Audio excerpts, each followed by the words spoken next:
This painting depicts a real-life site where a group of slaves built a stairway in the woods for Jefferson Davis in Fulton, Missouri in 1875. It's typical of the type of story that often underlies the work of Solomon Thurman. Most of the work that I have done, I have narratives on it. I wrote about it. In other words, I wrote why I did it, where the inspiration came from, and what the story is behind the work. I'm not a fan of fantasy. I don't believe in, at least personally, I don't believe in fantasies like Star Wars and that type of thing. I think that the reality is strong enough and fanciful enough and mysterious enough to get information from the pages of history and study that.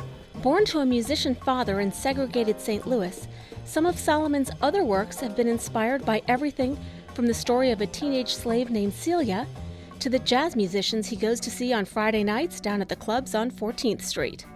Sometimes I work from photographs. A lot of times I work from life. If I'm working from life, then that's when I use markers. It's because of the permanence of it. And I like to draw musicians because they're right there. They ain't going nowhere. They're going to be there for at least 15, 20 minutes. So I love that.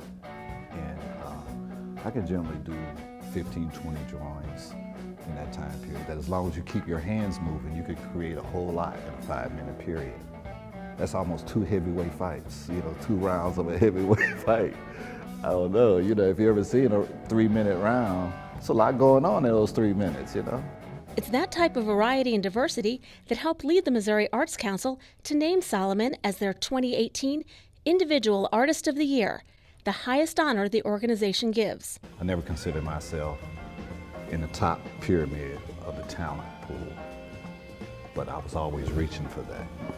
And I've done many paintings, hundreds actually, and never felt like this is my masterpiece. The masterpiece is a piece where all your knowledges and experiences comes together in one piece of art.